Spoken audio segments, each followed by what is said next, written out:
Ladies and gentlemen, Chandace Jeep, I'm so glad that you're here. It's, well, I just got to be totally honest. This has been a conversation that I've been looking forward to for years, even though I've only been podcasting for a year or so. You are somebody that I have looked up to for as long as I've known you.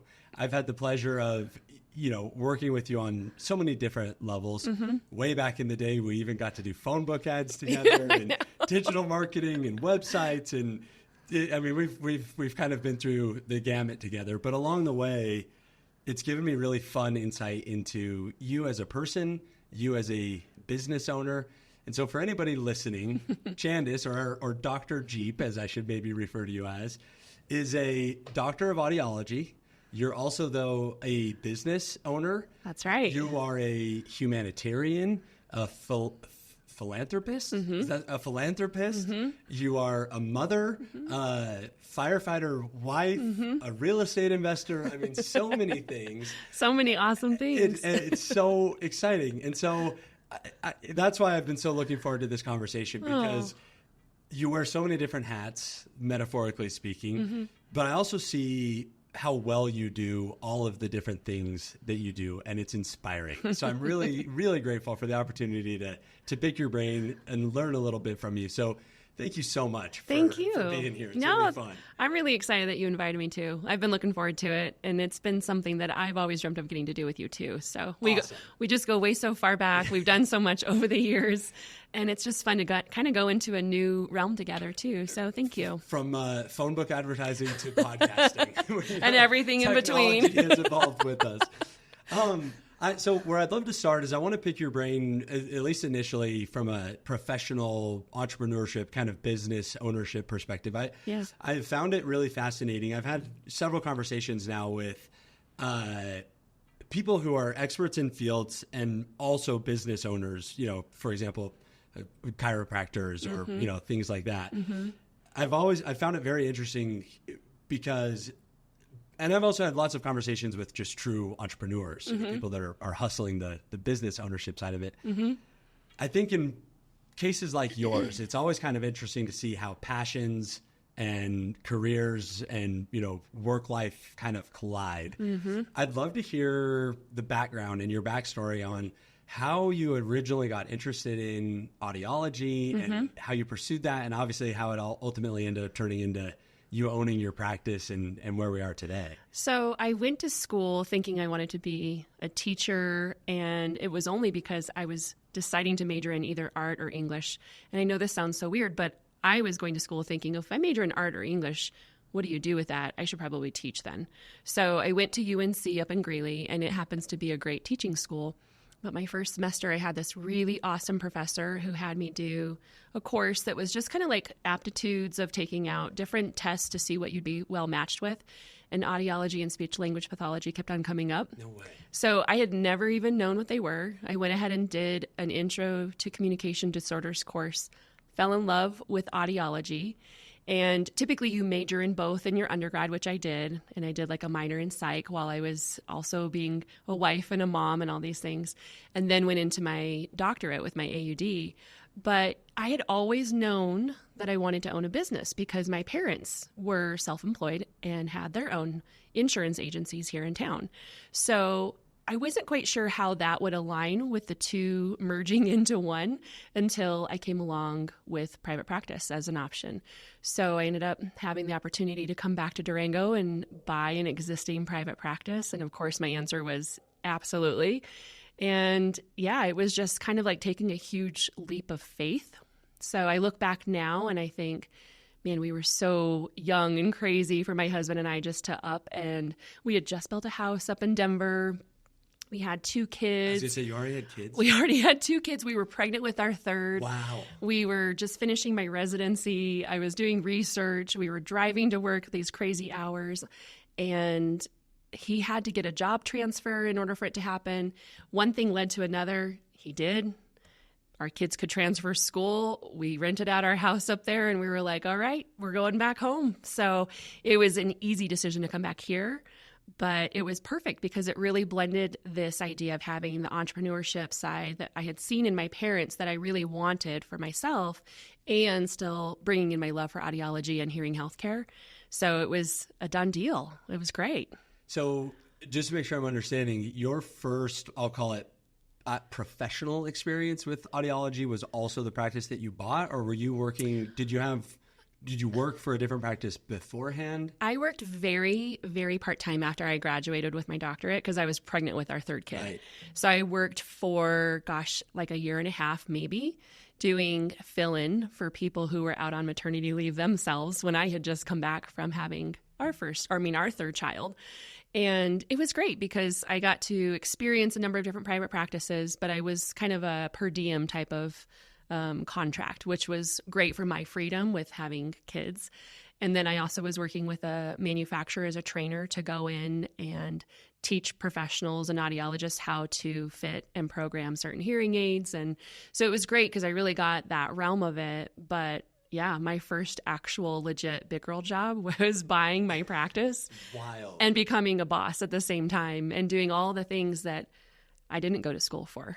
Like, I think that's probably what you're alluding to is some people, you go to school for 8 years to get your doctorate in a profession. Right.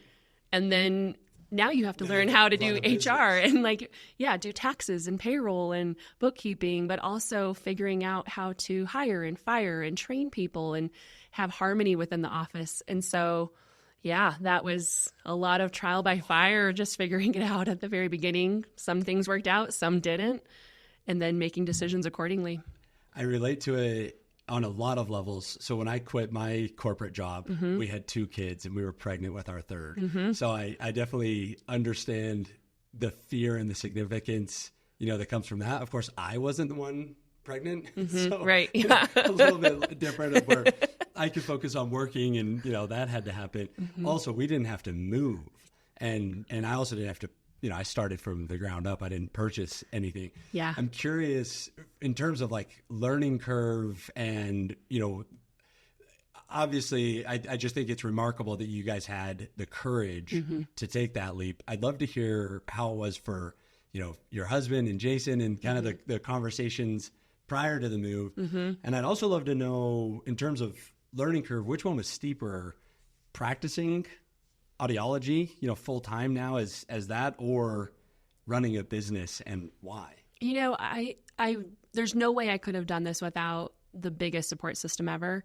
And my husband has always been my number one fan, and I get to be his too. So there's times that we will make decisions. We make them together. There's no unilateral decisions, but there's big milestones, I would say, that when I look back now, we had to take a leap of faith at some point. And it was a calculated risk, but there was no guarantee that things were going to work out. And yet we did our due diligence to make sure that, okay, if we're going to do this, 1, it's a good choice, and 2, we are all in. All in. I love that. And so between him being able to say, I support you, let's do this, and then also my father, my dad, was wildly helpful. He was like a third parent to our children. And there's no way that we would have been able to work the way that we did when we first moved back to Durango. So having my family here was really huge. He would watch the kids, he'd help with schoolwork, and be able to help with us getting our evening together when we got home so that we weren't having to also do a ton of extra things at home. So he'd make dinner sometimes and he'd clean or do whatever it was just so that we could be a family and enjoy our time together. So, I mean, still to this day, Granddad is a huge part of it. So I don't know how we would have done it without all 3 of us teaming up together. Yeah. So an observation I've had of the Jeeps, through social media is sort of that all-in attitude. I've seen, and I don't know all the specifics obviously, but I've seen how supportive and all-in your family is with college visits for your kids, or when somebody's having health scares and all in on that, or and her name's escaping me now, but your daughter and her mobile grooming. Yeah, JC with her little shampoo. Yeah, totally. And it's been inspiring to see how the Jeep family has sort of always gone all in, but all in a very supportive, sort of like, I don't know, that we're all here with you. And in this moment, it's been about this family. I mean, I've seen when Jason's getting promoted or having a new job, that everybody shows up. It's cool to see. And again, I know no family is perfect, and social media is, somewhat of a highlight reel. So with that caveat, but I have definitely seen, and this has been a years long trend that I've observed with your family of, it's like individuals kind of have their moment, their time to shine, and the whole family is incredibly supportive and all in. I'd love to hear if that's intentional, where that comes from. Tell me more about that. Or am I way off and you're into it wrong? You're definitely spot on. So it's definitely intentional. I think each one of us has our own areas of interest and strengths, but also who better to support you and wrap you with love than your family. Yeah. And I think at the end of the day, everything we do that's successful in the world's terms really doesn't even matter, because it all comes back to our relationships and our connections. So if anything that I want my children to ever learn, it would be that mom and dad love them and support them in anything that they're doing. And so knowing that they're always going to be putting in their best effort means that we can effortlessly give them all of our support as well. Oh, I love that. And they do that in return for us too. Like they've each supported or have told us that they're proud of us in different endeavors that we've achieved or things that we've done. And that is really wild when it starts to be reciprocated with your child or your adult child now, is this stage that we've entered. And there's nothing more humbling than having somebody that you've poured your spirit into, your time, your energy, your love, reflecting back that same energy and love to you too. So when I get text messages, I just got one from my daughter today that said, "I'm proud of you." And like, that's something that traditionally parents tell kids, but my kids tell it to us too, which is really wild. I love it. I get to see our youngest kid go off and play hockey and do fun things that are really, really intentional with his outdoor ed group, and being a TA and a leader and seeing that skill emerging is so cool. My daughter gets to be this entrepreneur and own her own mobile dog grooming business at a very young age, which I don't know how. She's even in BNI. So I know, right? So cool. I know. She was like getting it down on how to network and really how to make an effort to be part of her community. And then she picked it up and did it all over again in Las Vegas and was even more successful. Or like our oldest son, he's legitimately a rocket scientist. So let's just get that out there. Like literally. And he's in grad school now. He's doing research with a NASA-based program. And to see your kid pursue their dreams, that he told us he wanted to do that when he was 6 years old. He's doing it right now. That is something that just speaks volumes to his own character, his own perseverance, and his own integrity of saying, this is what I want, and every day I'm going to make a decision that moves myself forward one step further. So that's the consistency that each of us try and deliver for each other too. It's remarkable. And I'm curious, because one of the things I've struggled with recently, entrepreneurship is so all-consuming. And I'm pouring my heart and soul into this place and working as hard as I can to, try to create this great life for my family and all that. And I oftentimes feel these conflicting responsibilities as a father of like, totally, I need to provide for my family financially. I also need to be there for them emotionally and with time. And we just got back from a camping trip in Moab, and just a quick anecdote, and I'll get to my question, but it was a profound experience for me. I left midday Thursday, and Thursday was one of those work days for me that just erupted. I mean, my phone never stopped ringing. The emails never stopped coming through. I was stressed the whole day, and it was like chaos. And then on Friday, I had a podcast in Moab Thursday night. Friday morning, we went and found a campground down in the bottom of Cane Creek where there's no cell phone service. I love it. So I got to experience like two extreme ends of the spectrum in back-to-back days. And we spent a few days down in Cane Creek with our phones literally off in our backpacks. And I was so present with my kids, and it made me emotional about that conflicting reality, those conflicting pressures that I feel of making sure the business does well for my family, but also that they need me too. And it was so special to have like the way there were thousands of these moments with the kids and things like that. I think that, that's one thing coming from a father perspective. I know that from the mother's side of things, mother's guilt is a very real thing. There's a class of people, and I've been very open about this. There's a class of people that I hold in the highest of regard, and it's working mothers.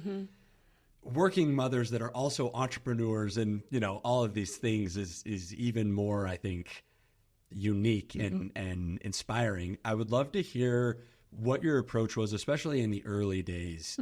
How did you balance it all? Because, and the reason why I'm so fascinated with your story on it is we now have these incredibly successful adult children, as you said, right. that also have, these accolades and the resumes and all this stuff. And then also the love for their mom to text her and say that they're proud of you. I know. It seems like you nailed it. And I know it's not perfect, but I'd love to hear how in the world did you balance all of that? And, were there tough times? I mean, I feel like you're kind of, I don't know, you're at that next stage that I'm in the stage prior to that right now from my parenting journey. You are. And I just would love to hear how that was, how you balanced it, because I love the outcome. So here's, I think, the biggest key that I learned, and it was in retrospect. It wasn't from the beginning and having intention with this. It's that there is no such thing as balance. So balance is a total myth. And what you have to figure out is the harmony of it. And so that pendulum swings, though, right? There's sometimes, like this weekend when you were in Moab, where that pendulum swung hard to the family side and work was literally turned off for you, which never has that opportunity when you're an entrepreneur. You're always at some point plugged in. There's never really an off when you go home. And your hours are crazy. It's not limited to an 8 to 5. You're working through lunches, you're early, you're late, you're on the weekends, you're doing whatever it takes. But it's also kind of effortless in some aspects because you do love it so much. It's a part of you and it's your blood, sweat, and tears to be able to pour yourself into that. However, those early days, I look back and that pendulum would swing really hard to the work side. If it weren't for the support system that I had with my husband, with my dad, with my staff, with these amazing people who are all part of that team, there's no way I could have done it. So it wasn't just me. Of course, you have to have your tribe. And although I might set the tone for the vibe of that tribe, like we all had to have our role. And so if I was giving one thing up, I had to rely on that person and I had to trust that they were going to do it. And I had to be fully focused on whatever it was that I was doing. So those times when you are at work, you're fully present. Those times that you are with your family, you're fully present and making sure that you do create some separation. And it's funny that you said that with the whole Moab thing, because that's rare to find a spot where you have no service. So you, even if you wanted to, even if somebody had to get a hold of you, they can't. And it's kind of incredible, right? It's a beautiful, to the point like we're seeking it out now. I know. Like I know the spot and I'm like, that's where we're going. Totally. So when our kids were younger, we got a boat and we would go to Navajo, and there still is a certain canyon that you can go down in Navajo where if you go far enough, there's no cell phone service. There's an absolute turnoff, and not just for an entrepreneur or a parent or an adult, but for kids too, because you haven't reached that stage yet. But there will come a point where technology becomes an everyday thing for them too. And then you're not just juggling your own connection to technology and turning things off, but also theirs too. And finding that boundary and that limit is incredible. So we did stuff where we had kids' phones charged downstairs. They weren't in their bedrooms. I mean, there was a hard turn-off point for them too, that they couldn't have technology just because it's so readily available. And although that's great, gosh, when we were kids, when we went home from school, we went home from school. Yeah. And so when these kids go home from school, there's still a million ways that they're connected. And sometimes you just need to disconnect. As important as our real life relationships are, you can't do that if you're always connected to technology.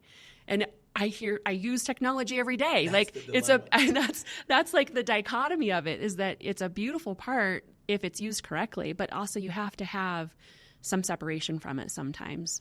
But I think back to your question, I mean, the mother guilt of working and trying to balance all the things that you do is very real. There's a point where you're in that mode of making a living and also still being able to stop and come home and enjoy these moments that go by so quickly with your children. And before you know it, they're in this next stage and they're no longer doing this one cute thing. They're doing something else. And although every stage is awesome, you can't go backwards. Yeah. And so being present, making sure that you're really soaking that in, you're giving your all to them too, and that you're reserving some of your energy so that you're not getting home at the end of the day totally tapped out, where you have nothing left to give. Something left still for you, something still left for your spouse, and definitely that energy left for those kids, because they're everything, they're our future. So they're literally everything. They're literally everything. We got to give it to them. I love that. It was funny too. So, and then at school drop off on Monday, Nathan was messing with my Pandora, and for some reason he clicked 2000s country. So I go from a weekend with no cell phone service, camping, and I'm listening to like Kenny Chesney now, and I'm like, this ain't so bad actually. Things were good, but it was interesting, like, to your point, and it sunk in for me in such a profound way. Nathan's 6. Mm-hmm. I'm like, holy cow, I'm a third of the way through this. Yeah.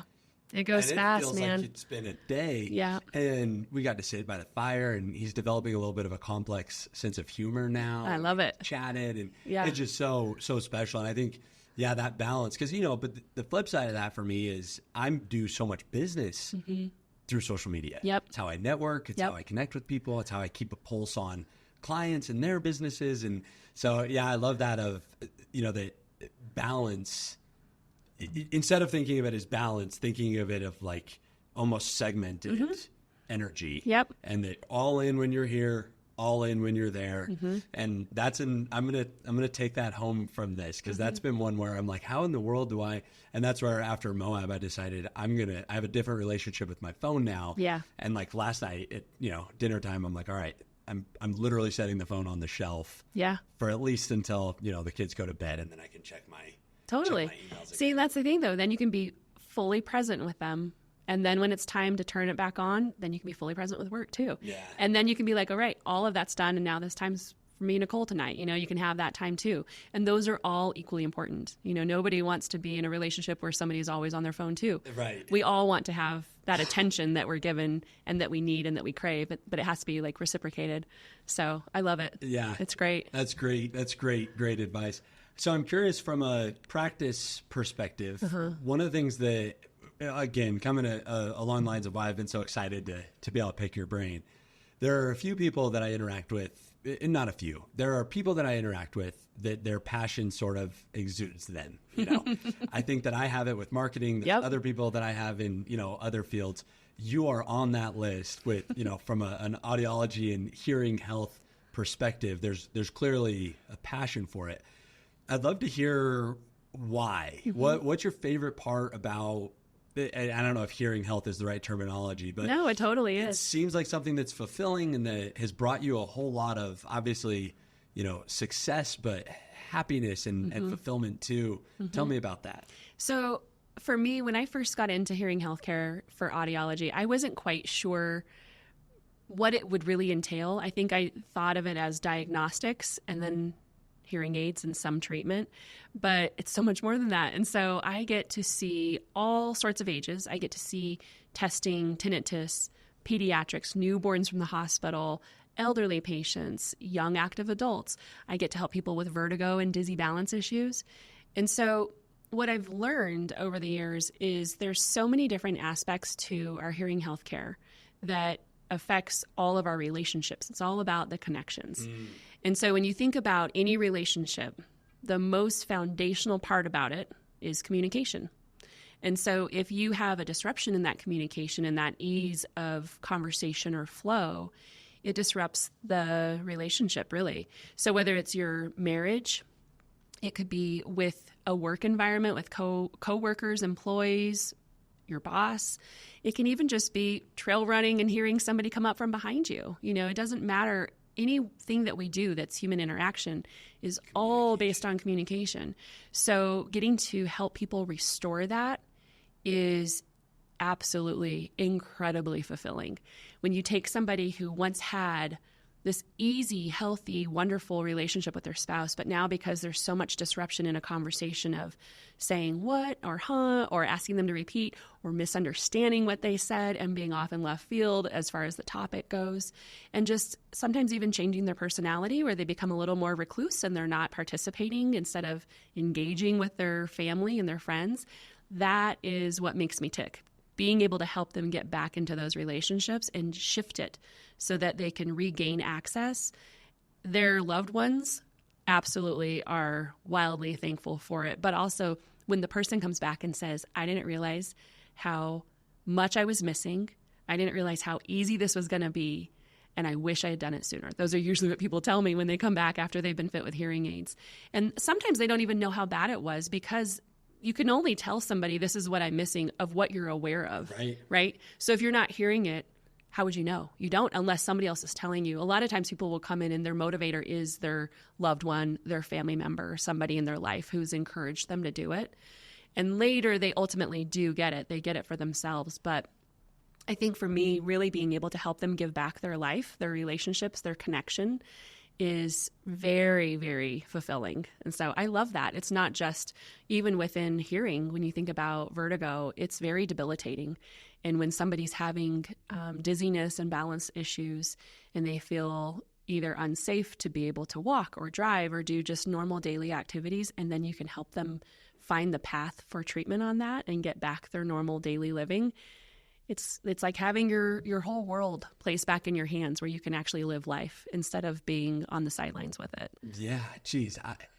Of course that's fulfilling. It's awesome. It's so interesting. It's like, so I had Dr.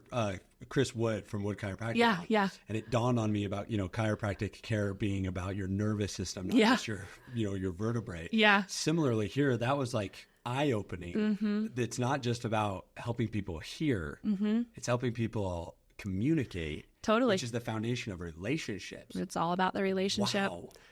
I relate to that. So Carter, my middle son, he's 4 now.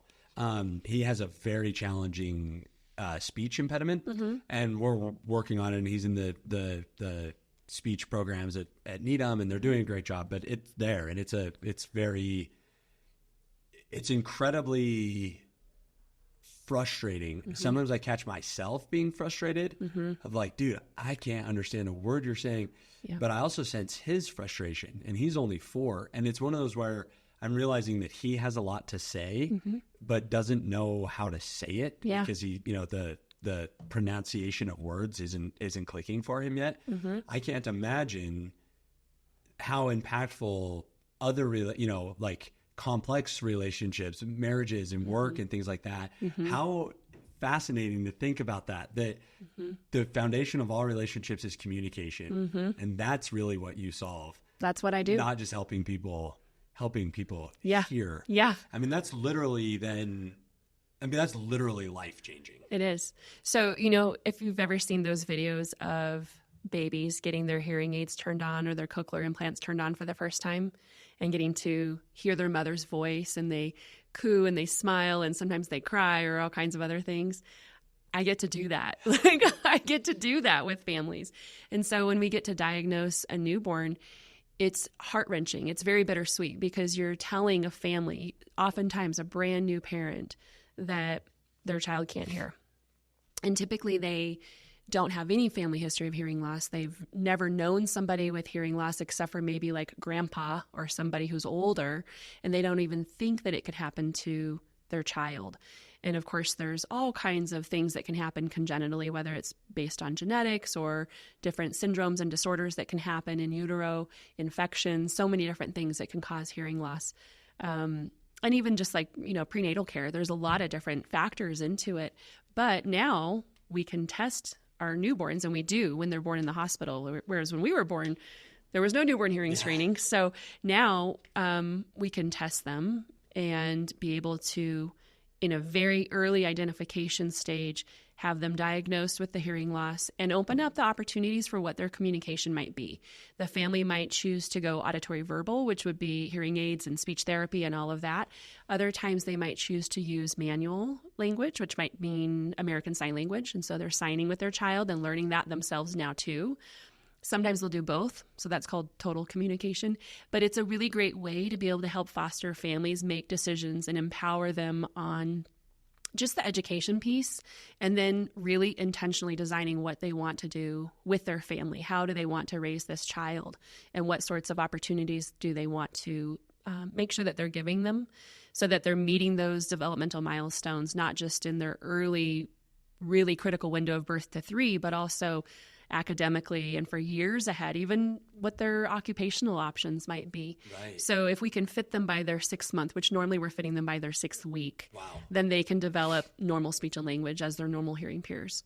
So getting to have a newborn in who you've gone through the emotional diagnosis with mom and dad, and then they come back a few weeks later for their ear mold and their hearing aid fitting, and things get to be turned on for the first time. And sometimes that's really the first time this child heard sound, depending on the severity of their hearing loss. It's wild.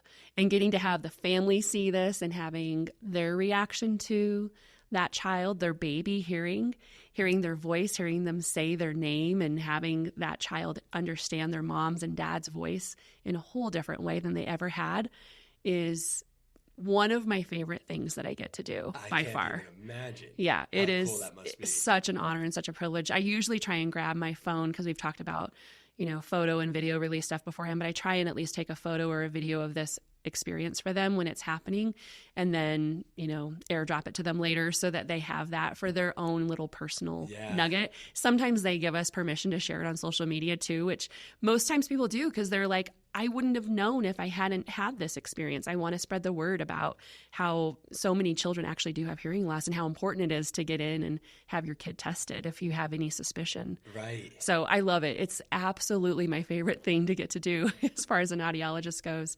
Pediatric audiology is like a whole special breed. We get to play with toys. We get to have books and candy that we hand out when we're done. And then, of course, we have these amazing kids that we get to work with, and then they're really cool families. So it's, I would say it's also the most challenging thing. Emotionally, it's really hard to deliver some of that news, but then to get to be with these families side by side every step of the way for this process, and then seeing these kids, I've now practiced here long enough that I have kids that have graduated and they've gone to college, and I get to see them as adults, and I still get to have relationships with them. And it just makes my mama heart so proud because I get to have this full experience with them through their lifetime and this journey with their family. I love it. I can see it. And that's why it's so cool. One thing I'm curious about, for me, for example, I studied marketing. Mm-hmm. When I graduated college, I didn't even have a smartphone yet. So the concepts of marketing have remained the same. The platforms of the technology couldn't have been, archaic. Who knows? But I'm curious from a hearing healthcare perspective. Yeah. From the time that you got your doctorate till now, I would imagine there's been a similar evolution in terms of technology. Totally. 100%. What's that been like? So when I was a student and we were doing clinic where you're supervised, you could fit hearing aids on patients that had 3 different types of technology. So there could be an analog technology where you adjusted it with a screwdriver with little trim pots, and it was like a high cut and a low cut. That's kind of it. And then you could have digitally programmable. So they were still analog hearing aids, but you could program them on the computer, which was pretty cool. The big. And then you had digital though. And digital was like the bee's knee. It was premium. It was, wow. If you could fit that, if you had a patient who went for digital, you were one lucky duck to get to go and fit these digital hearing aids on people. Nowadays, in this time frame, that was in 2005, 6, in that time frame, everything's digital, first of all. Even if you wanted to get an analog aid, they don't exist, period. Yeah. But they've also transitioned over time where you could do Bluetooth technology to your phone if you wore this little middleman device, and it could pair to your TV and a little remote mic that your spouse could wear or a teacher. Now, all of that is built into the hearing aids. And so wirelessly, you're paired up to your cell phone. You can listen to podcasts. You can listen to music. You can stream any sort of audio that you normally would. Of course, your phone calls. You can double tap to answer and hang up. You can speak through the microphones of it. But also, they're all rechargeable, so you're not carrying batteries. They are so much smaller than what they used to be. And I think what's kind of cool, too, is there's some technologies that actually do like body tracking. So kind of like how our watches do for like our steps and our activity, but it's a little different. It looks at your body score and then your brain score. So we know if people are stimulated because they're engaged, they're hearing, they're doing things, they're up, they're moving, then they have a better life. And not just their hearing, it's really about the brain. So we're keeping their whole body and their brain active. So we're tracking it, but then their loved ones that, let's say this was an 80-year-old, their adult child could have an app where they can touch base with mom and understand what's going on without having to nag mom. Hey, mom, did you put your hearing aids in? Or hey, mom, looks like you haven't gotten out today. You haven't, really talked to anybody. So they can keep tabs on them and make sure that they're keeping that cognition stimulated. So we don't lean into the punch on cognitive decline, which is what happens when things are lazy and we're not stimulating them. But also they do fall risk detection even. Wow. So if you have somebody who has like a life alert, instead of using that, because the biggest complaint about life alerts, there's actually two. One is that they don't ever wear them. So they don't have it on when they actually fall because their daughter made them get it and they hate wearing it because it's unsightly. But then also the second one is they get accidentally bumped. And so then our firefighters and EMTs are showing up to a person's home and they're surprised that the paramedics are there because they didn't intentionally call 911, but their life alert bumped something and it did. So instead, these detect if the patient falls, and they're already in their ears all the time during waking hours anyway. And instead of texting 911 or calling 911, it texts their loved ones.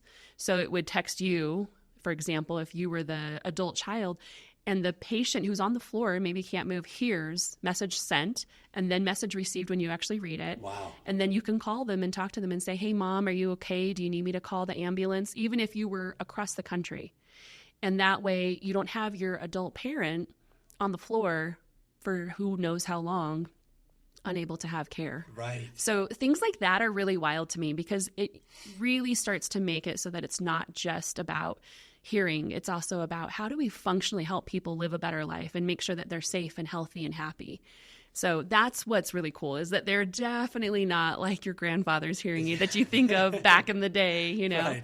Yeah, and they're like fun colors and he'd pull it out and change the, they change the battery, and they were like big and ugly and beige and brown, and now they're like cool colors. You've got hair colors, or there's fun colors. Like we have, of course, most of our kids have really fun colors and ear molds. There's glitter and stickers and all kinds of stuff. But you'd be surprised how many adults I have that pick colors too. I would. Yeah, of course you would. You'd be like, Bright you're going to see it anyway. I might as well get a fun color. I would get the loudest one, the loudest color one. You totally would. Yeah. Exactly. I would too. If you're going to see it, the thing is most people don't even see it. Right. But when you take it off, it's for you. However, on somebody like you, like me, you wouldn't see it. It's under my hair. We'd probably see it, right? And instead, own it. Like, let's go ahead and have fun hearing aid colors. Just like, you think about glasses and frames, and it's really trendy to have fun and bright, colorful frames that have all kinds of prints and other things on them. So hearing aids have kind of become the same thing, which is really fun. Well, that's so great, I think, on a societal level. Generally speaking, I feel like, and maybe my sphere of influence has evolved, so there's that caveat. But I do feel like, generally speaking, society has gotten way more accepting and destigmatized of all sorts of health things. Yes. Like, if you've got bad eyesight or bad hearing or mental health issues or a broken leg or whatever, I feel like, overall, we've gotten to the point where we're able to own that stuff in a way more healthy way. Yeah, and proactively too. Yeah. People don't hide behind stigmas of mental health anymore, or behind hearing loss, or things that at one point might have had a negative stigma. Right. And instead now they feel so much more empowered to be able to truly take care of themselves, not feel ashamed, and be their best person and have that support. And usually what's interesting is when somebody starts to be that advocate, other people are inspired by it. And so then other people are like, oh, I can do that too because so-and-so is treating their hearing loss, or so-and-so's owning their mental health and addressing it. I think that's really healthy. Oh, it's so great. And I feel like hearing especially has had a pretty drastic shift in terms of stigma. It used to be a little bit, I don't know if shameful is the right word, but, a little bit like and maybe it's because the technology has evolved, or even the aesthetic of the devices have evolved. But I think that is such a great thing to see now where, I mean, Nathan's got some kids in his kindergarten class that rock their hearing aids, Yep. and, you know, proud of it. And Nathan, he'll even like, it's just like a thing, like, you know, so-and-so's, you know, it popped out, or, you know, it's just like anything, just like any other thing that might happen in any day, which I think is so amazing because, you know, technology and the evolution of technology has so many pros and cons, and we all know that. But the pros of it, especially as it relates to health and, you know, understanding the significance that hearing has on our relationships, which is just so impactful for me for this conversation, and simultaneously the removal of the stigma from it. Yeah. That's exciting. It is exciting. You know, I think a lot of people have transitioned not just with the stigma piece, but also understanding the underlying causes of it. For a long time, people had an issue like, oh, I'm too young to get hearing aids. If I get hearing aids, it means I'm old. So many of our hearing losses they could be from age and presbycusis, but most of them aren't. It's from noise exposure. It's from shooting guns and hunting, or it's from the genetics piece, or we have babies who are born with it from CMV, which is a virus that their moms contract while they're pregnant, from a toddler. So these pieces of education are really starting to peak up a little bit more, where people are understanding that it's not just about the age thing. And when they can start to own that and say, oh, well, I have this hearing loss because I used to hunt without hearing protection. Right. Now I'm going to wear hearing protection, and I'm going to treat my hearing loss and wear hearing aids. Guess what? It's a win-win. So we're preserving and protecting our hearing, but we're also treating the hearing loss that we need help with so that we can be our best self. So I think the more that people educate themselves and the more that they're open to those things, the better not just are they, but we all are, because they're the whole entire community around them, their family, their friends, they all get to benefit from that as well. Yeah. Yeah. I mean, I know I've learned a ton. I've spent way too many times hunting without hearing protection, and recently, even my dad and I own an elk hut. He probably has permanent damage from it. But with our kiddos, and even, you know, speaking about, you know, destigmatizing stuff or technology, they've got these great, really cool, bright colored hearing amplifying, but also, you know, the filtered shutdown. Yeah. And they love them. And we wear them when we go to monster trucks, or when we go hunting or truck firewood or whatever. I mean, it's like a normal thing for us to grab our kids. We've got a bright green one, a bright blue one, and a bright pink one. Of course you do. Then, grab those earmuffs. We're going to go do something noisy. It's awesome. And, you know, a lot of the stuff we do is noisy. You know, we're going to ride an ATV. We're going to go shoot a gun. We're going to go to the monster truck rally. All those things are loud, but they're fun. And so we can still have all the same fun. We can go to the concerts, and we can go to the music festivals, be around the fireworks, do all the things that are noisy and still keep a healthy ear. So I love that. I'd imagine that with all this though, and the sharing of, you know, technology and information, there's likely misinformation out there or misconceptions. Totally. From your experience, I'd love to hear some of those and debunk them, of, you know, the like common misconceptions in the hearing healthcare world. Let's talk about common misconceptions. Okay. So last year, something came out that was really new in our field. And I'm so glad you asked this, actually. I love that we didn't talk about a single thing beforehand. And I love that you're just like, I got a question for you. So over-the-counter hearing aids, or OTC hearing aids, became an option, I guess, if you would say. And it's a good thing and a bad thing. It's a good thing in the sense that it allows for people who might not be able to afford high-end prescription hearing aids the option of something. However, it should be known that they're not prescription hearing aids. They're amplifiers. So do they make sound louder? Absolutely. Is it the same as having a fine-tuned hearing aid that is going to be specifically programmed to your hearing loss, your wants and needs? No. Is it going to have speech enhancing and noise reduction and wind management? No. Is it going to do fall risk detection? Is it going to have language translation? That's in one of them. That's cool. Or having like a Bluetooth app where you can control them and change your speech focus or your noise reduction live in the moment? No, it's not going to do those things like our hearing aids do. That being said, it's for a mild hearing loss. It's for like an entry level. Think of it kind of like readers. It's kind of like your intro into glasses, but at some point you actually need a good prescription. You actually need a doctor and a provider doing those things for you. And so many people who have tried them have said, well, those were junk. And it's like, well, they're not meant to be compared to prescription hearing aids. And they're so low that we can't even get our hands on something equivalent to them. However, do we have affordable options? Absolutely. Do you have to pay the top end to get all of the features that you need? No. Some people do need to because their lifestyle merits it, but some people don't because maybe they have a really quiet lifestyle. They're not a social butterfly. They're not in those environments that are challenging that the higher end ones will help for. So there's something for everybody, even within prescription hearing aids, to be very honest. And what really breaks my heart is whenever people have that idea that, oh, I'm not a hearing aid candidate because there's not the right hearing aid for me, that's a myth. There is a treatment for every type of hearing loss. Maybe you just haven't found the right provider who can present you all of the different options. If you've got one dead ear and one good ear, there's multiple different devices for single-sided deafness. And a lot of times people don't know that until they find the right provider, and they'll be like, oh man, how long has this been out? Is it brand new? And it's like, this has been out for 30 years. It's just coming to different new, options, new platforms. But yeah, there's all kinds of things. I think one of the biggest myths is that hearing aids have to be very expensive. There's actually very affordable hearing aids. There's some that we can bill to insurance. And so you might have a hearing aid benefit and not even know it that you're sitting on, but your excuse is that you might not be able to afford them.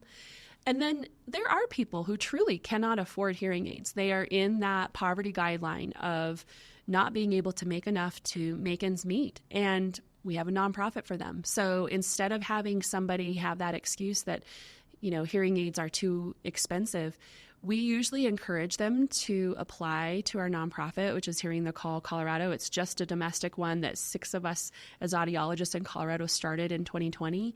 And when they do, it's awesome because they get fit with donated hearing aids. We donate our time to program them. And they're prescription hearing aids. Sometimes they're rechargeable. They have Bluetooth. They have all the stuff. But on top of that, the only thing that the patient is required to do is 10 hours of community service or some sort of community give back to complete that circle of giving, right? And so it's really making sure that we're doing that pay it forward piece and that we're continuing to take care of our community because what goes around comes around. So great, I'm going to give you these hearing aids. You're going to go help somebody else and that person's going to be inspired to help someone else. And it just kind of keeps rolling, which is really awesome. Oh, I love that. I do too. And so I think, when those patients get fit, they're some of the most sincerely grateful people because they know that they couldn't have done it any other way.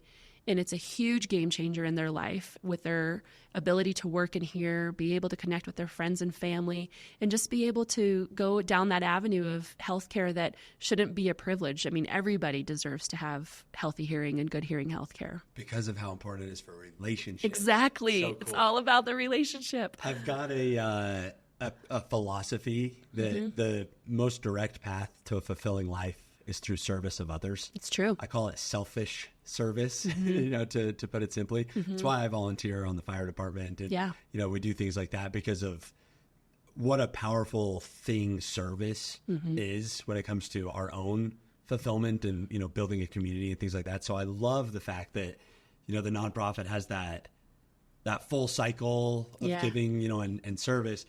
And it's also a perfect segue because I've been excited to hear from you. I know that there's and I believe it's part of the Hearing the Call, maybe the larger Hearing the Call or something. But we're, speaking of people that can't afford hearing aids and, hearing health in general, I've seen you essentially travel the world, and donating your services and your expertise and your knowledge and who knows what else.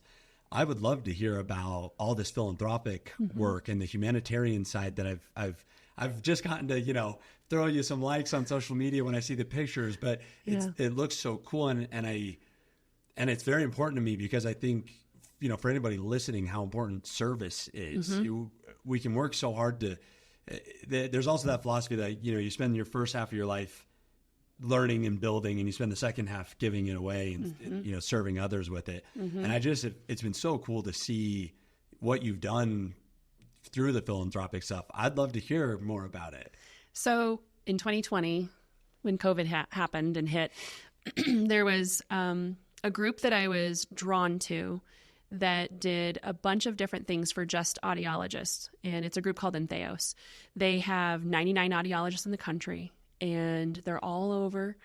There's a beautiful support of kind of like a 3-tiered system. So one is a buying group. So it gives us more power to have more affordable pricing to buy our hearing aids that we're selling to our patients so we can keep our costs down.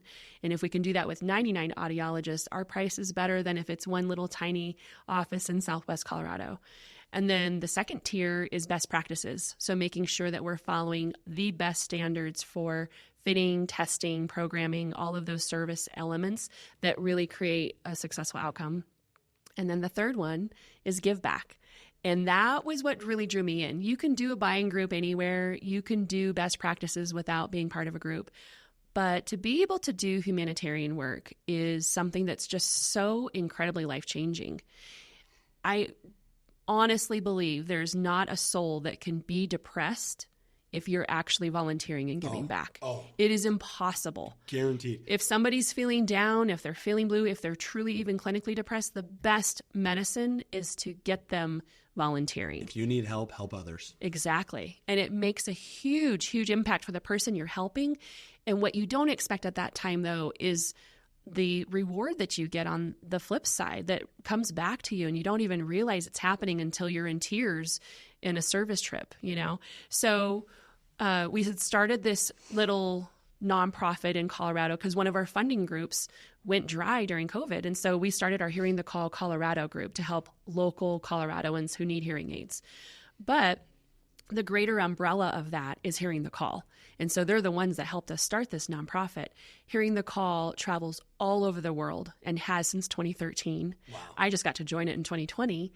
And they go and they clean ears. So they clean out wax from people who are in certain areas, test their hearing, and if they need it, fit hearing aids, and sustainably continue to go back. But not just do they go back, they also are investing in that community. So they're developing people who have jobs as the follow-up care there as well. So it's not just, we'll come back and help you. It's also, how do we help make you sustainable within this community, within this country, within this village, whatever it might be. So, you know, since COVID had happened, there was no international trips happening during that time frame. But in 2022, I got to go to Zambia, and I was asked to be part of this planning trip for the trip that was happening later that year in October that my daughter and I were going to. So I got to go for my first humanitarian trip, and it was the first time that this group had been back since pre-pandemic. So we were seeing patients who had sound, but something had happened to it during that time frame. Something broke, they needed a new ear mold, a new tube, they lost one, whatever. They needed just programming and testing because you need regular testing and prescription changes. And to work with these people, so we flew into Lusaka, which is the capital, but then we drive forever out into the bush. And so you're in the middle of these small villages in the middle of nowhere.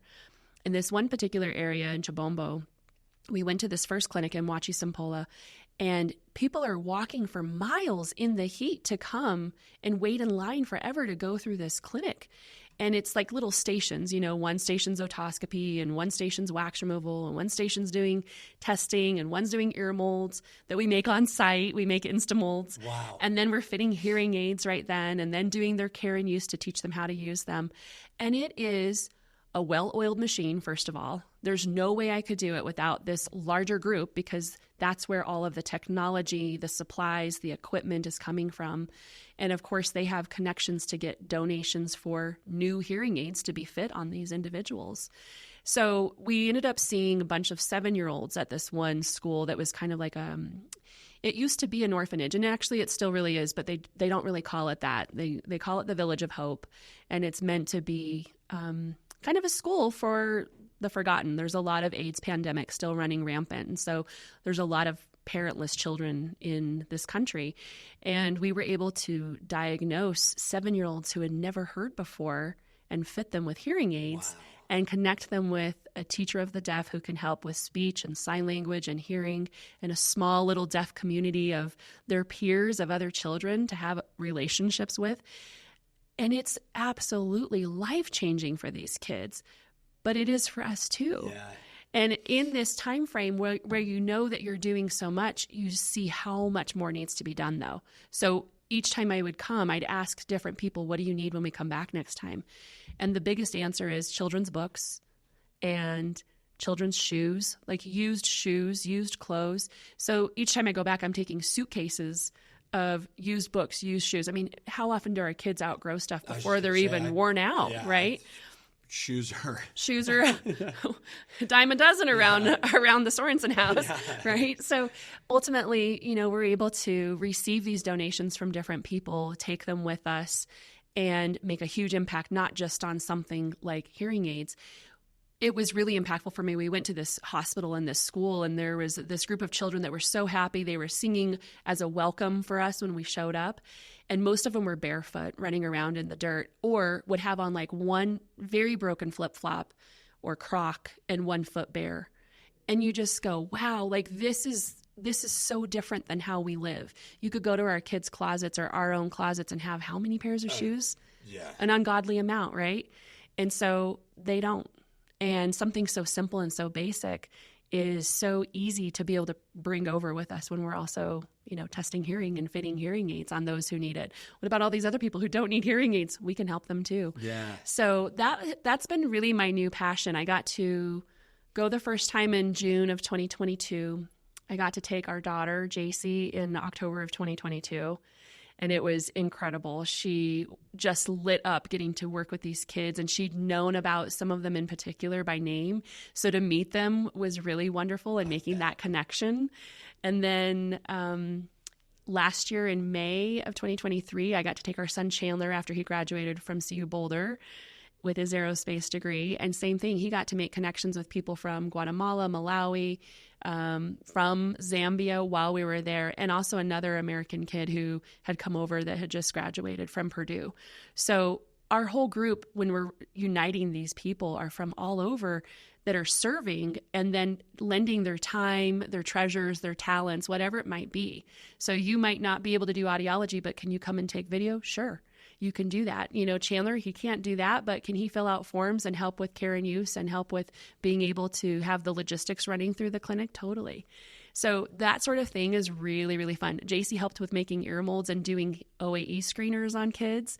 So cool. And then this summer in June, our youngest son, Landon, gets to go with me too. Awesome. So it's going to be full circle. Yeah. My husband, Jason, wanted for each of our kids to get to go first before he goes someday, which I love that about him.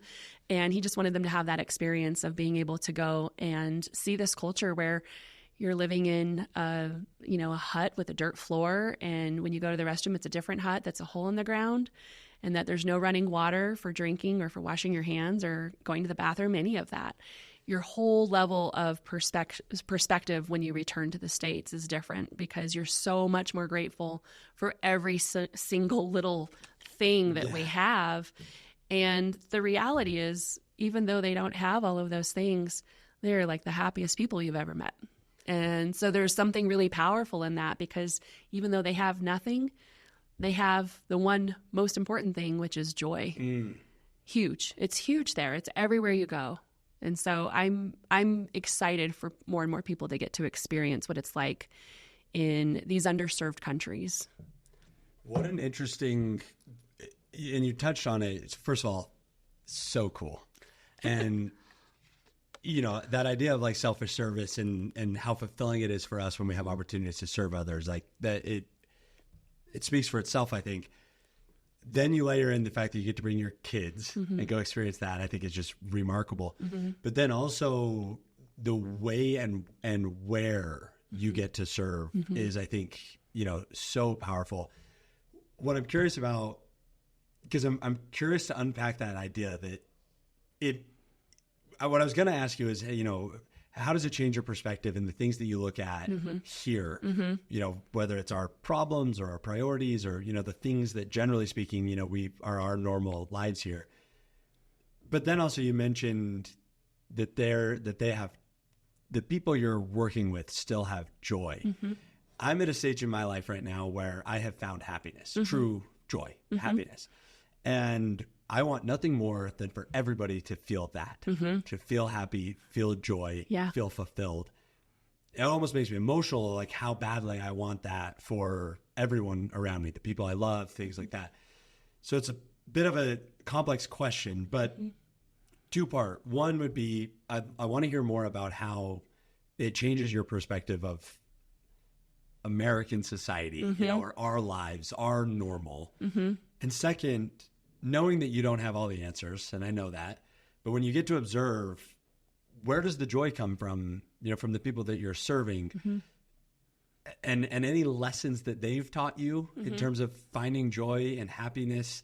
Because that's what's so cool about service, is that it does so much more. It does just as much for us as we get to do for the people we're serving. And I'd love to, you know, get to live vicariously through you for a little bit and hear about the things they taught you.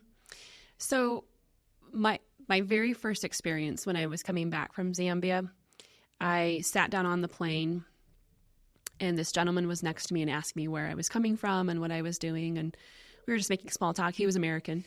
And I started just bawling and crying, and I uncontrollably could not stop crying. And I was like, I'm so sorry. I'm just really moved by this. And he was like crying with me and saying, I'm so inspired by what you're telling me and what you're experiencing.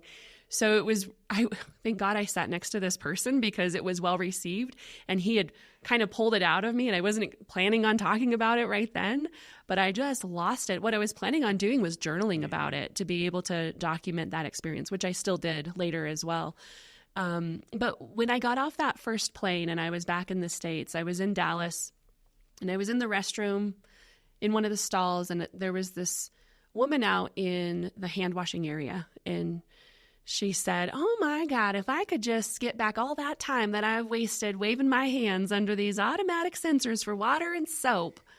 And I was in the stall going to the bathroom and just crying, but also like trying not to be so incredibly annoyed and angry at this person, because I'm sitting here thinking, you have water and soap. Yeah. I have a toilet. Like, this isn't a hole in the ground. This is incredible. And so it wasn't really like the culture shock going there for me. It's just, it's beautiful. It's like camping. It's like your camping experience in Utah.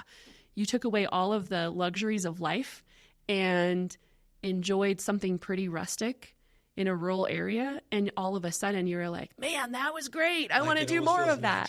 Yeah. Totally natural, because you're taking away a lot of the stuff that's actually not natural.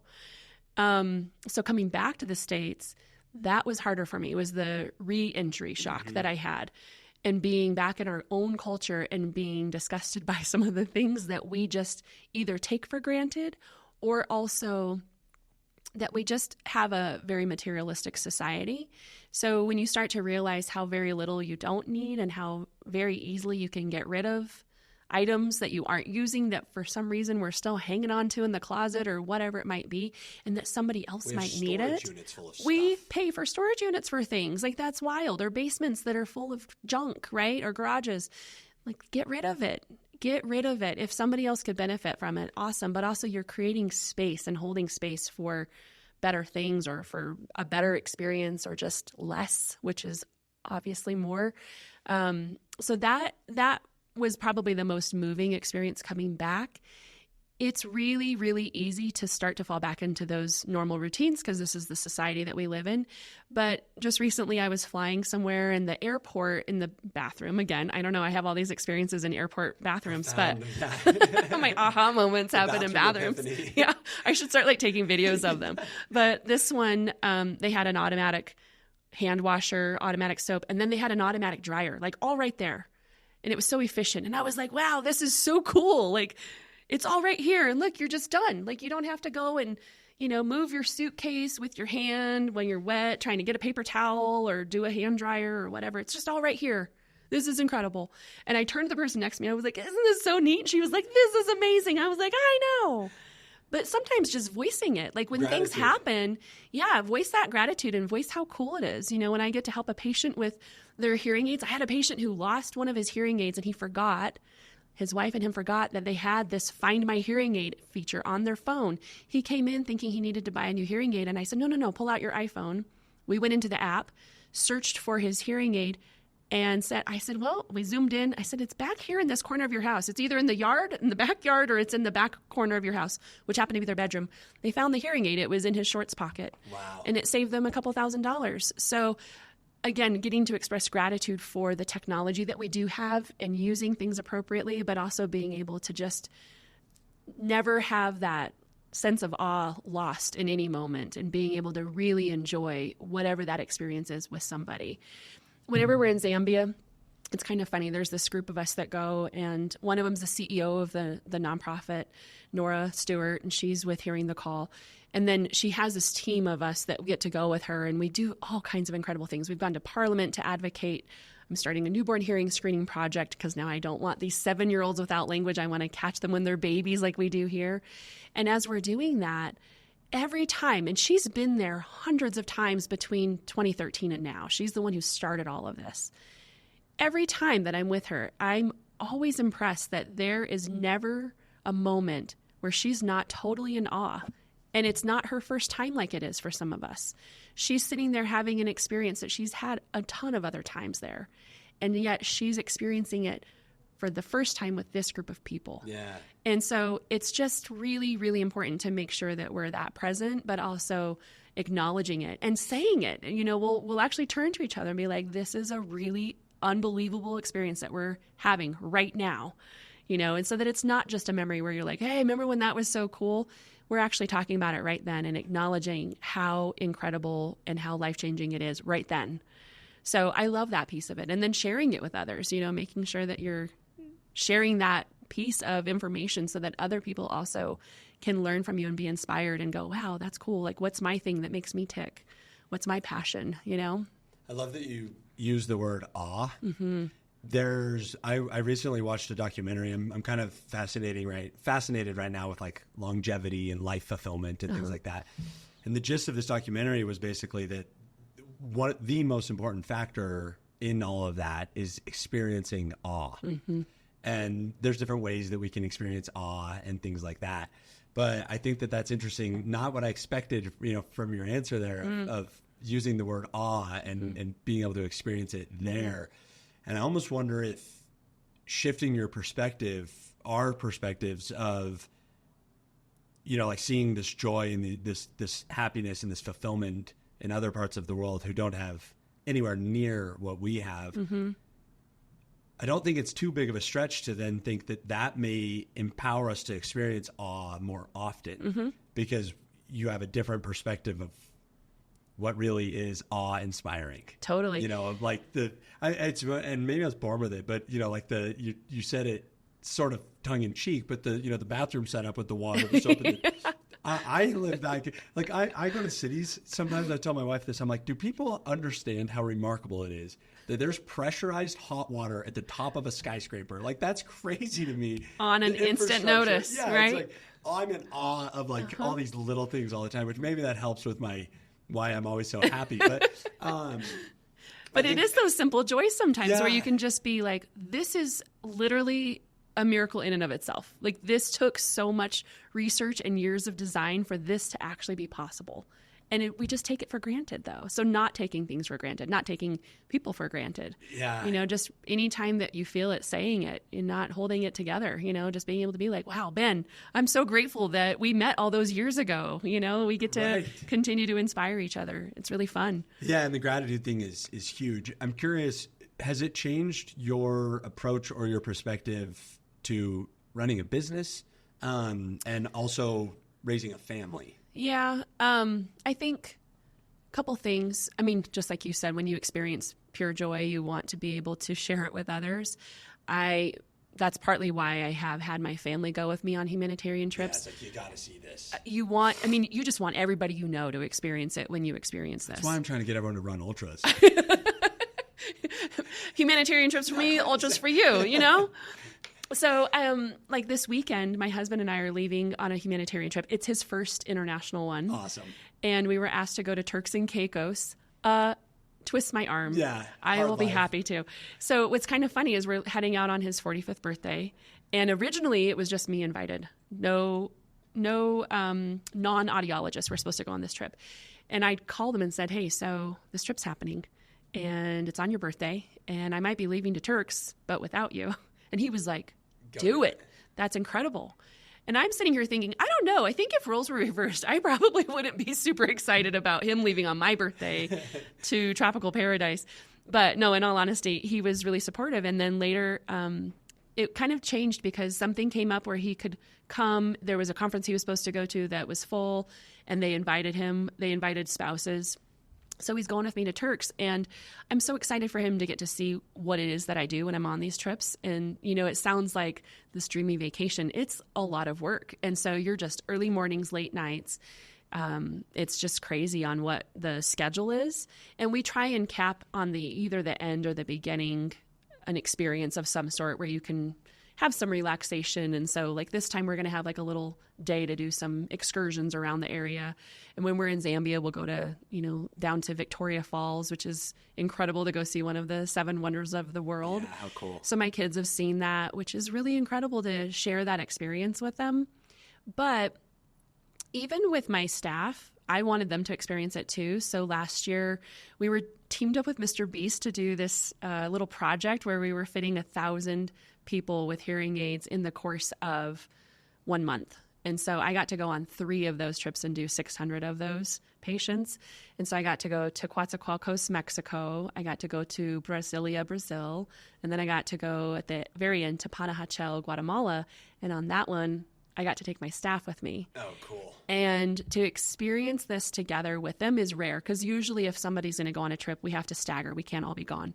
But it was one of those once in a lifetime opportunities with Mr. Beast. We're like, we're doing it. So I took everybody. You closed shop for a little bit? We had one new staff member who had just started with us, and she stayed and held down the fort, and one other staff member who couldn't go for personal things.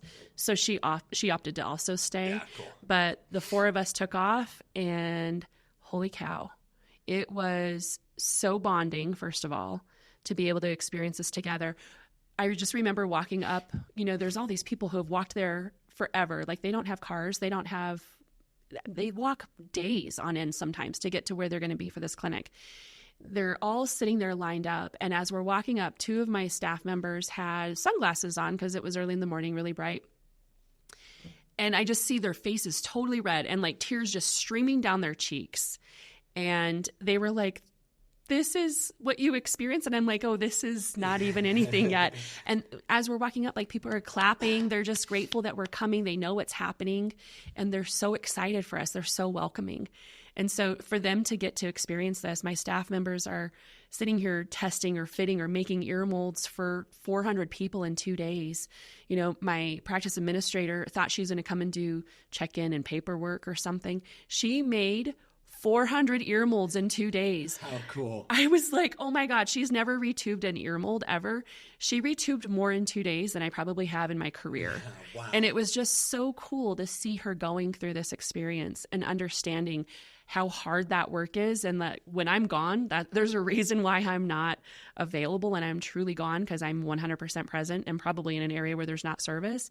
But you're serving so many people and then you're experiencing how much you're helping and that you're part of that integral team. Like every single person has a role. Every single role is critical. And so that connection of this greater team with my little team was really, really priceless. I would have done it again and again if I could. And so now I'm encouraging them, like I'm offering a little humanitarian PTO and like a little humanitarian gift as a little fun to send people off. So my other doctor, Beth Connors, is going to go to Nepal later this year. No way. What? Like what a bucket list kind of thing to do. And they're literally trekking up to like the base of Everest where they're actually doing fittings along the way, testing and fittings along the way. Like they're having Sherpas take them and stuff. I mean, this is the craziest life that we get to live, but they're helping people who are in remote areas that otherwise have no access to hearing healthcare.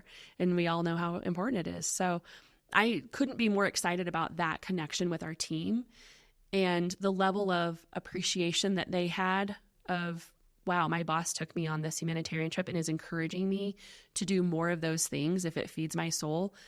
I wasn't expecting that to come from them. And it was so cool because that level of gratitude that they gave to me for sharing this opportunity with them filled my cup in a different way that I didn't even know that I needed filled. It was just so moving that they understood exactly what that meant to be without providers for a week in the office. And as a business, that can be an interesting choice.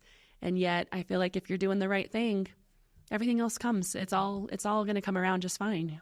The Nepal one my parents do a humanitarian trip pretty frequently. They're involved in a group called YMAD. It's Making a Difference. And they go on the India side of the Himalayas, but very similar, it sounds like, in terms of, these tiny villages. And anyway, that one will be epic. So if you see Dr. Connors running the sky steps over and over again, you'll know why, because she's training for Nepal and she'll be carrying like testing equipment, audiometer, hearing aids. That's why she was out there. Yeah. Full circle. There we go. Okay. If she listens to this, my apologies in advance. I didn't say hi. I'm It's running so by awesome. with my shirt off and, this whole thing. But I'll make sure to introduce myself next She time. was in Nepal zone. Yeah. Well, what's cool too is it seems like it's fundamentally important enough to you now that you're implementing it into cultural elements of your business with the things like the PTO and sort of this bucket for humanitarian stuff. I think that's fascinating. I speaking of things that have evolved, the approach to business, I think, has evolved. We've got tons of beliefs here, but one of them is that happy, healthy employees also make the best marketers. Yeah. We get to be more creative and all that good stuff.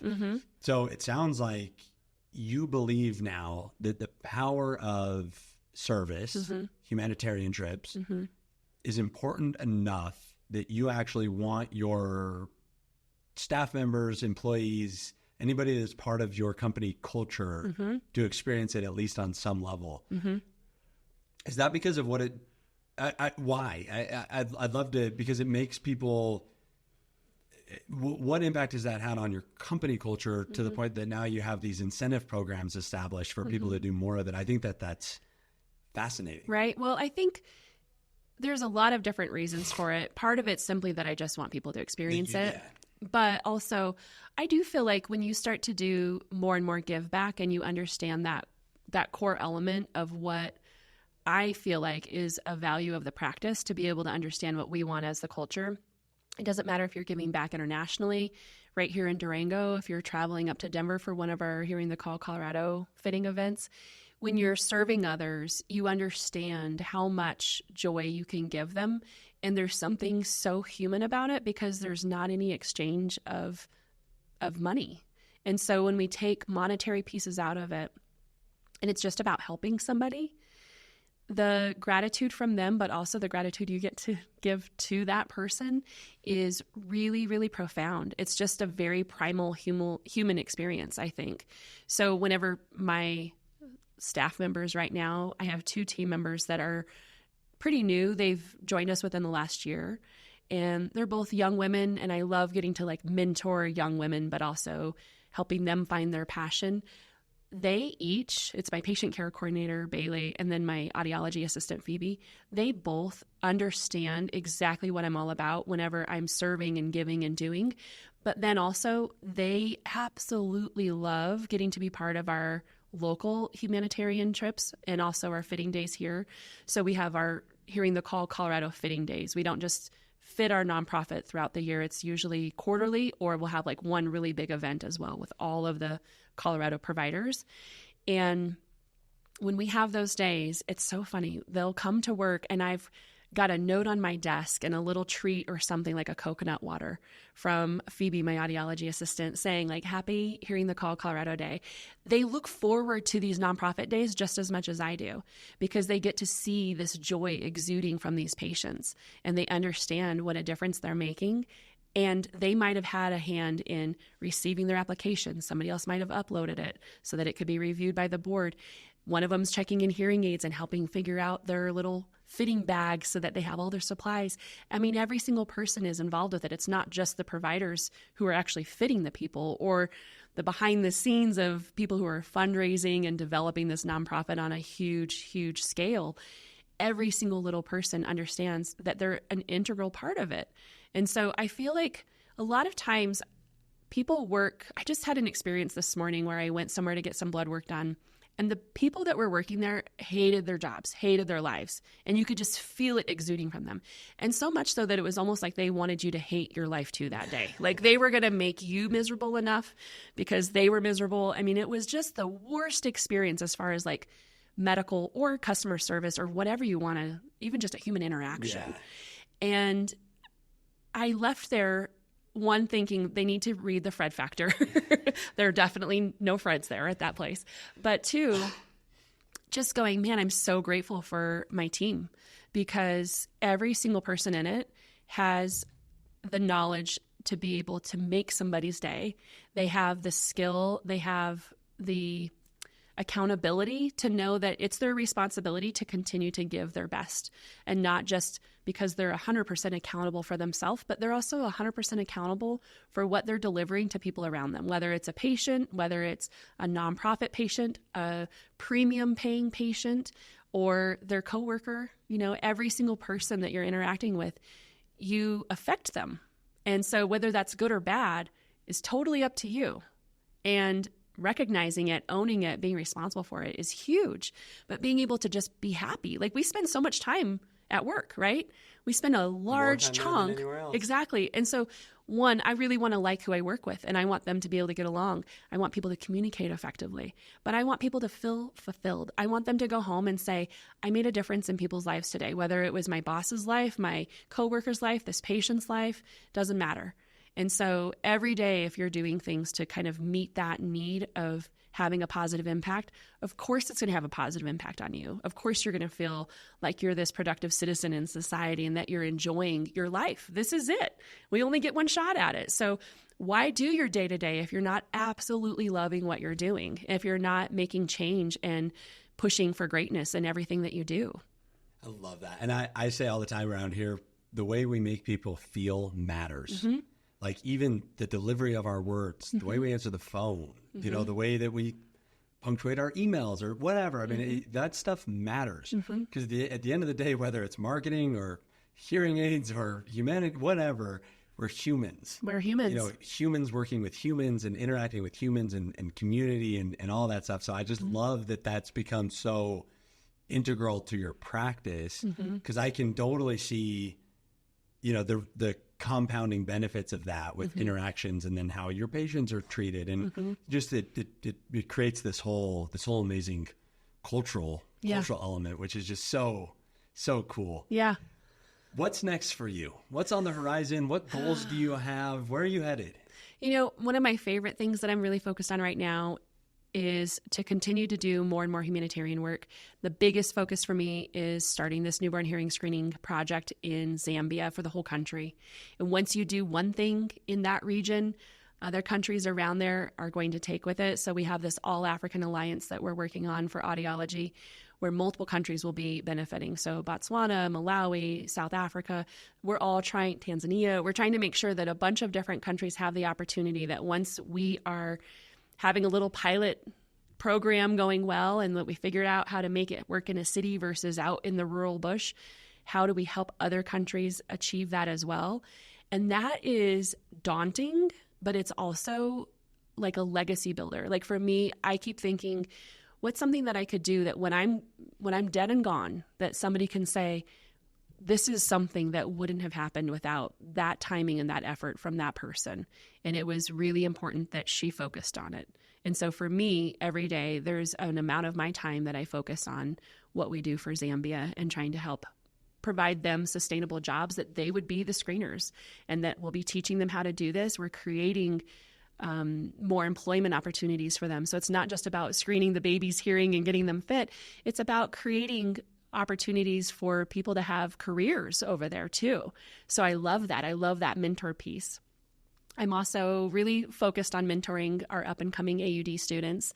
So I love getting to take, now that I have a little bit more time, that focus of how do we help train our future. So taking in an audiologist for their 4th year residency, being able to not just mentor them as an audiologist and how they would be a great clinician and provider, but also helping them navigate how to have crucial conversations and how to be a good human being and how to really make sure that they're connecting with people as their team, as coworkers, and being able to just be their best self. So those are some of my occupational things that I'm really excited about. Privately, I'm super excited. Our daughter's engaged, and so we're planning a wedding. I know, it's so awesome. And he's a great guy. They met each other in kindergarten here at Riverview. Wow. You've got to be kidding me. So I'm pretty sure we're asking the kindergarten teacher to officiate the wedding. We've already bought a wedding dress. The wedding's not till next summer, but that's really fun to get to do this with our only daughter and planning this wedding that she's dreamt of her whole life. So I feel like I'm living the dream right now with that. And then getting to watch our two boys go into everything that they're doing occupationally with school. Oh my gosh, it's so much fun to see them designing their life and choosing who they want to be and what they want to do for their career, where they want to live, who they want to be aligned with. I love that. So getting calls from our oldest son and having our youngest son come downstairs sometimes asking us questions, those are things that I'll stop everything I'm doing to be able to take that call or to have that conversation in person or take that FaceTime and be able to be consulted. I love when they ask me because I'm never going to offer up advice that's not solicited and not requested. Right. But when they ask for our opinions and they know that it's coming from a place of love, I love that. It really is an honor when they do that for Jason and I. So amazing. It's so cool. So amazing. Chandace, thank you so much for so many different things. For one, thank you for, letting me bend your ear for a little bit and, give me some insight into, the world and all of that. But thank you for living the life that you're living and leading by example and making these, I've got a belief that when somebody makes a positive impact on you, they need to know it. And I think that a lot of the impact that you're making, you've made a huge positive impact on me, by the way. So thanks, know that. Ben. But I don't think you have any clue how massively impactful the things that you're doing are on the world. I mean, especially when you realize, how fundamental hearing is to relationships and communities. I mean, it's the foundation of humanity. Mm-hmm. And the ripple effect that this has on the people that you're letting be a part of it, the people that you guys are serving, the places that you're doing it, the people that you're bringing along. I mean, even posting it to social media and letting us get a little insight into it is impactful. Yeah. And I sometimes think that we don't realize how massive that chain is. And especially nowadays where bad news travels so much faster, the negative stuff, the hate, it's amplified, it's loud, it spreads exponentially. The good stuff tends to sort of get forgotten or left behind. Even algorithmically, it doesn't get the presence that that the other stuff does. And so I really hope or at least can sort of wrap your head around how massively impactful the things that you're doing are on the whole world, and it is incredible. Well, thank you. Thank you for I appreciate that. way more than, getting them to sit and talk to you, even though I appreciate it just the same. So I appreciate it. I have a tradition. Uh-huh. These are my Inspire by Example shirts. Oh. And I want you to have one. Thank you. Because you truly are This is so cool. By your example. Look at just by that. living the life that you're living, the authentic way in which you're giving to people and serving. It is incredible. The world needs more people like you. So thank you for being here. Thanks you. For doing what this means so much to me. Thanks for chatting with me. Thank you. I'm honored. It was really fun. It's awesome. Appreciate it. Appreciate you.